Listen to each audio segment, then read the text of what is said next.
नमस्ते दोस्तों, आज मैं चने की अचार की रेसिपी आप लोगों के साथ शेयर करने जा रही हूँ।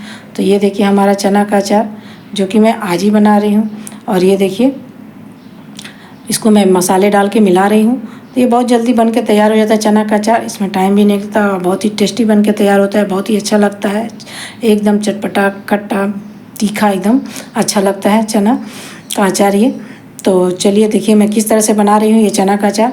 मैं जिस तरह से बनाई हूँ उस तरह से आप बनाएंगे तो ये चना का अचार आपका बिल्कुल भी ख़राब नहीं होगा। इसको आप 1 साल तक स्टोर करके रख के खा सकते हैं, ये बिल्कुल ही नहीं ख़राब होते हैं। तो चलिए बनाना शुरू करते हैं। तो यहाँ पर सबसे पहले आम ले लेना है। अभी मार्केट में अच्छे आम आ रहे हैं, तो अभी गुठलियाँ उतना नहीं पड़ी है, हल्का गुठली पड़ा है। अब चलिए गुद्दे वाले आम ले लेना है हमको। चाहे कोई भी आम ले सकते हैं, जो बाज़ार में मिल रहा है वही आम लेके बना सकते हैं। चलिए अब इसको छील लेते हैं। तो यहाँ पर देखिए मैं छील ली हूँ और छील के इसको धो के पोंछ लेना है। एकदम मॉइस्चर नहीं रहना चाहिए, इसको सूखे कपड़े से पोंछ लेंगे। अब पोंछने के बाद अब चलिए यहाँ पर देखिए मैं चना ली हूँ। ये काले चने हैं जो किसकी घुगनी बनती है, सब्जी भी बनती है। चलिए इसको ले लेते हैं। ये तो 50 ग्राम मैं चना ली हूँ, 1 किलो आम के लिए मैं 50 ग्राम चना ली हूँ। तो अब चलिए चना को अच्छी तरह से पोंछ लेते हैं गीले कपड़े से। आप चाहे तो इसको धो के 1 दिन के लिए इसको धूप में सुखा के भी बना सकते हैं, लेकिन इसको हमको ड्राई करके बनाना है। तो यहाँ पर देखिए मैं गीले कपड़े पर इसको डाल दी हूँ और डाल के इसको पोंछ लेना है, ताकि इसमें जो भी डस्ट है, गंदगी है, वो निकल जाए। तो धोने के बाद भी इसमें से जितना भी देखते हैं काला काला पानी निकलता है, तो इसी तरह से हमको इसको कपड़े में डाल के पोंछ लेना है। तो या कोई भी कपड़ा में आप डाल के पोंछ लीजिए। अच्छा, इसको धो के आप धूप में सुखा दीजिए, एकदम ड्राई कर लीजिए। तो यहाँ पर देखिए यहाँ पर मैं पोंछ ले रही हूँ और एकदम ये ड्राई है। थोड़ा सा 1 घंटा के लिए पंखे के नीचे हम इसको छोड़ देंगे, ताकि ये हल्का सा एकदम ड्राई हो जाए। देखिए ये एकदम ड्राई हो गया है। अब चलिए इसको रखते हैं साइड में, चलते हैं आम की तरफ। तो यहाँ पर ये आम को हमको कद्दूकस कर लेना है। तो यहाँ पर जो मोटे वाले कद्दूकस होते हैं, जो लच्छे वाले, उससे हमको कद्दूकस करना है। तो यहाँ सारे ही आम को हमको कद्दूकस कर लेना है। तो यहाँ पर चलिए मैं आपको दिखा दे रही हूँ कि किस तरह से कद्दूकस करना है। तो ये देखिए जो मोटे मोटे निकलते हैं थोड़ा सा और लच्छेदार निकलते हैं, उससे हमको करना है, महीन नहीं करना है। महीन करेंगे तो एकदम ही गल जाएगा वो। नमक हल्दी डालने के बाद एकदम वो गल जाएंगे, वो समझ में नहीं आएंगे कि आम है। तो अब चलिए इसको कद्दूकस करके मैं पूरा ही कद्दूकस करके आपको दिखा दे रही हूँ। तो ये देखिए मेरा पूरा ही कद्दूकस कर ली हूँ। यहाँ पर लास्ट एक बचा है, उसी को मैं कद्दूकस कर रही हूँ। तो कद्दूकस करने के बाद छिलका निकल गया, कद्दूकस करने के बाद गुठली निकल गई, तो ये आम की क्वांटिटी कम हो जाती है। तो इसलिए मैंने 50 ग्राम चना ली हूँ। अगर आप ज़्यादा क्वांटिटी में बना रहे हैं तो चने की मात्रा बढ़ा सकते हैं। अगर आप 1 किलो के हिसाब से बना रहे हैं तो 50 ग्राम आपका चना परफेक्ट है। अब चलिए इसमें नमक हल्दी ऐड कर देते हैं। जो हम कद्दूकस करके रखे हैं उसमें हमको नमक हल्दी ऐड कर देना है। तो चलिए यहाँ पर 3 से 4 चम्मच में हल्दी नमक ऐड कर रही हूँ और 2 चम्मच में हल्दी ऐड कर रही हूँ। अब चलिए नमक हल्दी डाल के और इसको मिला लेंगे, ताकि ये हल्का सा गल जाए। तो गलेगा तभी ये पानी छोड़ेगा, तभी हमारा ये चना फूलेगा। तो चलिए इसको मिला लेते हैं और मिलाने के बाद चलते हैं चने की तरफ। तो यहाँ पर देखिए मैं मिला ली हूँ, ये देख सकते हैं, अच्छी तरह से इसको मिला लेना है।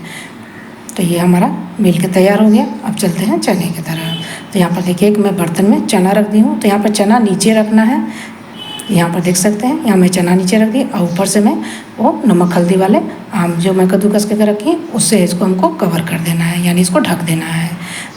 और ढक के इसको हमको छोड़ देना है, किसी भी बर्तन से ढक के इसको छोड़ देंगे, ताकि ये रात भर में अच्छी तरह से चना फूल जाए। और ये चना फूलेगा भी तो ये हमारा आम का पानी से ही फूलेगा, क्योंकि नमक हल्दी आम में ऐड किए हैं तो वो पानी ज़रूर छोड़ेगा।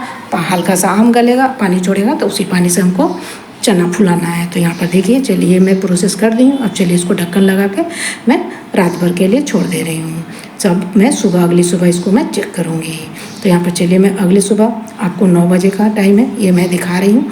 तो ये देखिए, चलिए मैं आपको दिखा दे रही हूँ कि ये चना किस तरह से ये फूल के तैयार हुआ है। तो ये देखिए हमारा चना एकदम फूल के तैयार होगा, जैसे आप पानी में डाल के फुलाते हैं उसी तरह से ये चना फूल के तैयार होगा।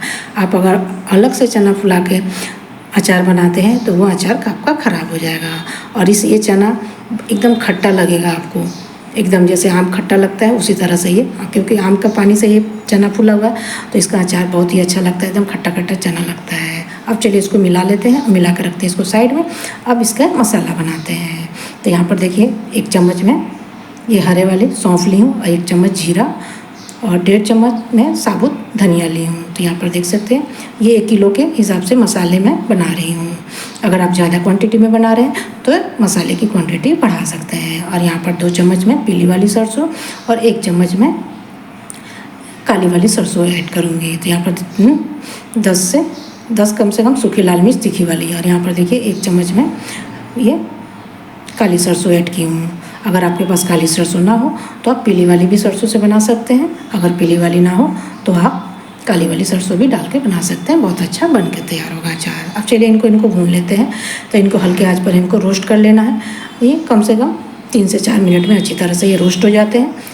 इसका मॉइस्चर हट जाना चाहिए बस। अब यहाँ पर चलिए मैं पीस के इसको मैं भून के इसको ठंडा कर ली हूँ। अब चलिए इसको पीस लेते हैं। तो यहाँ पर देखिए मैं इसको दरदरा ही पीसी हूँ। तो देख सकते हैं इसको दरदरा ही, अचार में दरदरा मसाला डालने से बहुत ही अच्छा टेस्ट आता है। अब चलिए मसाले को साइड में रखते हैं और चने वाले बाउल ले लेते हैं। अब यहाँ पर मैं अजवाइन ऐड कर रही हूँ। अजवाइन अचार में ज़रूर से डालिए, बहुत ही अच्छा फ्लेवर आता है। और ये है मंगरेल। तो मंगरेल बहुत कम डाला जाता है। यहाँ पर देखिए आधा चम्मच मैं मंगरेल ली हूँ और ये है सारे ही मसाले मैं ऐड कर दी हूँ। जितने मसाले मैं पीसी थी 1 किलो के हिसाब से मैं सारे ही ऐड कर दी हूँ। अब चलिए इसको डाल देते हैं। और इसके डालने के बाद अब यहाँ पर तीखी वाली कश्मीरी लाल मिर्च नहीं है, ये कलर के लिए है। अब यहाँ पर 1 कप में भर के इसमें सरसों तेल ऐड की हूँ। तो सरसों तेल यहाँ पर ध्यान रखें कि हमको कच्चा ही ऐड करना है, गर्म करके इसमें यहाँ हमको नहीं ऐड करना है। कि गर्म करके ऐड करने से ये इसका टेस्ट अलग लगता है। और अगर आप कच्चा डाल के बनाते हैं चना का अचार, कच्चा सरसों तेल ऐड करके डाल के बनाते हैं तो इसका टेस्ट बहुत ही अच्छा लगता है। अब चलिए यहाँ पर मैं तेल डाल के ली हूँ और इसको मिला लेंगे। अगर आप ज़्यादा क्वांटिटी में बना रहे हैं तो तेल की मात्रा बढ़ा सकते हैं। तो यहाँ पर ये देखिए हमारा अच्छी तरह से मिल गया है, इसको मिला लिए हैं। अब चलिए इसको इसी तरह हमको ढक के इसको हमको अब दूसरे बर्तन में जार में नहीं ट्रांसफ़र करना है। इसको हमको कम से कम 2 से 3 दिन की धूप दिखानी है। तो धूप दिखाने के बाद इसको हम जार में ट्रांसफ़र करेंगे। तो यहाँ पर चलिए अब इसको देखिए मैं किस तरह से, ये इस तरह से जाली होता है घर में, सभी के घर में प्राय पाए जाते हैं। इस तरह से जाली से हमको इसको ढक के 2 से 3 दिन के लिए धूप दिखा देना है। अब बीच बीच में इसको हमको चलाते भी रहना है। तो ये देखिए 2-3 दिन के बाद मैं आपको दिखा रही हूँ। ये देखिए गल के इसकी क्वांटिटी कितनी कम हो गई और ये देखिए कितना अच्छा लग रहा है देखने में। और बहुत ही तीखा चटपटा खट्टा बन के ये हमारा चना का अचार बन के तैयार हुआ है। अब चलिए इसको एक जार में ट्रांसफ़र कर लेते हैं। तो यहाँ पर देखिए कांच का मैं जार ले ली हूँ और इसको मैं धो के अच्छी तरह से धूप में सुखा ली हूँ। कोई भी अचार बनाइए कांच के जार में रखेंगे तो आपका अचार कभी ख़राब नहीं होगा। एकदम उसको अच्छी तरह से पोंछ के धूप में सुखा के रखिए। अब यहाँ पर देखिए मैं जार में भर ली हूँ और ये देखिए हमारा चना का अचार बन के तैयार हो गया। और जब भी खाना हो कभी हमको गीले हाथ से नहीं निकालना है, कभी हमको चम्मच से निकाल के तब हमको अचार सर्व करना है। तब आपका अचार कभी ख़राब नहीं होगा। अगर थोड़ा सा भी इसमें पानी लग गया तो आपका अचार ख़राब हो जाएगा। कोई भी अचार हो, चाहे ये चना का हो, आम का है, चाहे कोई भी अचार हो, तो कभी गीले हाथ से आपको अचार नहीं निकालना है। चम्मच से निकालिए या हाथ को अच्छी तरह से एकदम पोंछ लीजिए, ड्राई कर लीजिए, तब निकालिए तो आपका अचार कभी ख़राब नहीं होगा। और बीच बीच में अचार को धूप भी दिखाना बहुत ज़रूरी रहता है। तो बीच बीच में अचार को धूप भी दिखाना चाहिए तो उसका सेल्फ लाइफ बढ़ जाता है। तो इस तरह से अचार को आप लोग स्टोर करके रख के खा सकते हैं। ये चना का अचार ये कभी ख़राब नहीं होंगे। ये करीबन 1 साल तक स्टोर करके इसको खा सकते हैं। तो ज़रूर इस तरह से आप चना का अचार बना के खाइए, स्टोर करके खाइए और सबको ये अच्छे लगने वाले हैं। चना का अचार बहुत ही अच्छा लगता है, टेस्टी लगता है। तो अगर वीडियो अच्छी लगी हो तो लाइक, शेयर एंड सब्सक्राइब। मिलते हैं अगले रेसिपी के साथ।